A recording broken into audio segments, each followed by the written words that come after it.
friends! If you have a special dream story ideas or a magical adventure in your mind, let me know in the comments below, and I'll make it into a wonderful tale just for you! Don't forget, dear friends, to like and subscribe to our channel for more stories together. Cinderella Love Story. Once upon a time, in a faraway kingdom, there lived a young girl named Cinderella. She was kind and beautiful, with a heart as pure as gold. Cinderella lived with her wicked stepmother, Lady Tremaine, and her two stepsisters, Anastasia and Drizella. Sadly, her father had passed away, leaving Cinderella at the mercy of her cruel stepfamily. Lady Tremaine, envious of Cinderella's beauty and grace, forced her to become a servant in her own home. From dawn until dusk, Cinderella was made to clean, cook, and serve her ungrateful stepfamily. Despite the harsh treatment, she remained gentle and hopeful, finding solace in the company of her animal friends. The little mice, Gus and Jack, and the birds in the garden became her closest companions. They adored Cinderella and often helped her with her chores. They knew how hard her life was and admired her for her kindness and unwavering spirit. One day, a royal proclamation was issued throughout the kingdom. The king, eager to find a bride for his son, Prince Charming, announced that a grand ball would be held at the palace. Every eligible maiden in the land was invited, and the prince would choose his bride from among them. Excitement filled the air as everyone prepared for the ball. Cinderella's stepsisters were especially eager to attend, each hoping to win the prince's heart. They immediately began planning their dresses and hairstyles, demanding that Cinderella assist them in every way.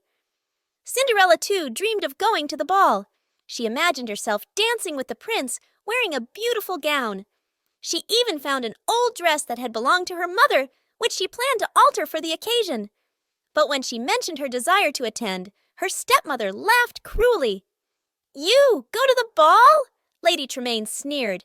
"You have nothing to wear, and no one would want to dance with a filthy servant girl like you."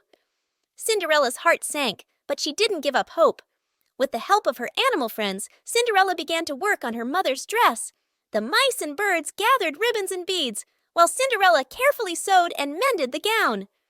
By the time the night of the ball arrived, the dress was transformed into a stunning creation. Just as Cinderella was about to leave for the ball, her stepsisters noticed the dress. Enraged with jealousy, they tore it to shreds, leaving Cinderella in tatters. "Now you really have nothing to wear," they jeered before leaving for the ball themselves. Devastated, Cinderella ran to the garden, her tears flowing freely. She had lost all hope of attending the ball, but as she cried, a soft light surrounded her. She looked up to see a kind elderly woman standing before her, holding a sparkling wand. "Do not despair, my dear," the woman said, her voice gentle and warm. "I am your fairy godmother, and I am here to help you." With a wave of her wand, the fairy godmother transformed a pumpkin into a magnificent carriage and 4 mice into elegant horses. The fairy godmother then turned to Cinderella and, with another wave of her wand, transformed her tattered dress into a breathtaking ball gown. The gown shimmered like the stars, and on her feet were delicate glass slippers that sparkled with every step. "Now, my dear," the fairy godmother said, "you can go to the ball. But remember, the magic will only last until midnight. At the stroke of 12, everything will return to its original form." Cinderella thanked her fairy godmother and climbed into the carriage, her heart filled with joy. As Cinderella entered the palace, everyone turned to gaze at her in awe. She was the most beautiful girl at the ball, and no one, not even her stepmother or stepsisters, recognized her. Prince Charming, captivated by her beauty and grace, immediately asked her to dance. Cinderella and the prince danced together all night, lost in each other's eyes. They spoke of dreams and hopes, and Cinderella found herself falling in love with the prince's kindness and charm.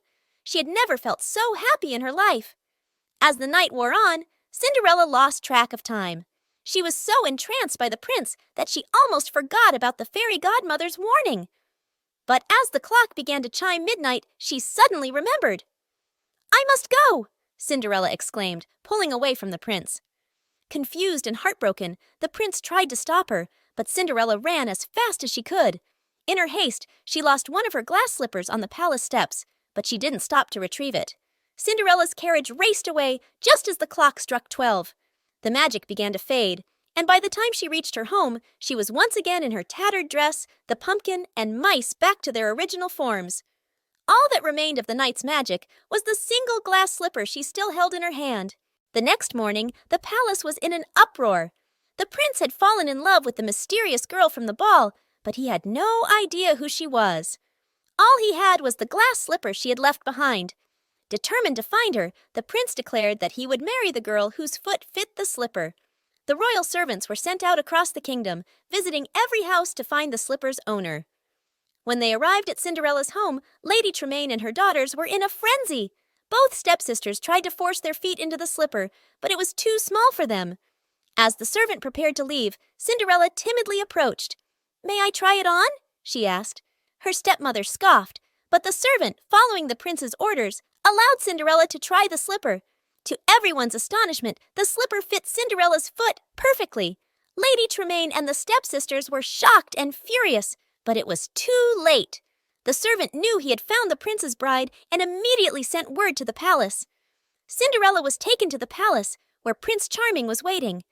As soon as he saw her, he knew she was the girl from the ball. The prince knelt before her and placed the glass slipper on her foot, sealing their love with a promise. The kingdom rejoiced at the news of the prince's engagement to the mysterious beauty. Preparations for the royal wedding began immediately. Cinderella's kind nature and gentle spirit won the hearts of everyone in the palace. On the day of the wedding, Cinderella was dressed in a gown even more magnificent than the one her fairy godmother had created. The palace was filled with guests from all corners of the kingdom, all eager to witness the union of Cinderella and Prince Charming. As Cinderella walked down the aisle, she felt as if she were living in a dream. The prince waited for her at the altar, his eyes filled with love and admiration. When they finally exchanged vows, there wasn't a dry eye in the room. After the ceremony, a grand feast was held in the palace gardens. The people of the kingdom celebrated with dancing, music, and laughter. Cinderella, now a princess, greeted everyone with warmth and kindness, just as she always had. Despite her new royal status, Cinderella did not forget her old friends. Gus, Jack, and the other animals were given special places in the palace, where they were treated with the utmost care. Cinderella's fairy godmother, watching from afar, smiled with pride at the happiness she had helped create. Lady Tremaine and her daughters, though bitter at their defeat, were not left out. Cinderella, true to her kind heart, forgave them for their cruelty and ensured they were cared for, though they never again held power over her. Cinderella and Prince Charming lived happily ever after, ruling the kingdom with fairness and compassion. They were loved by all, and their story became a legend, passed down through the generations as a reminder that kindness, courage, and a little bit of magic can make dreams come true. That's it for today, dear friends. Goodbye. Don't forget to like, subscribe, and comment on the video before you go.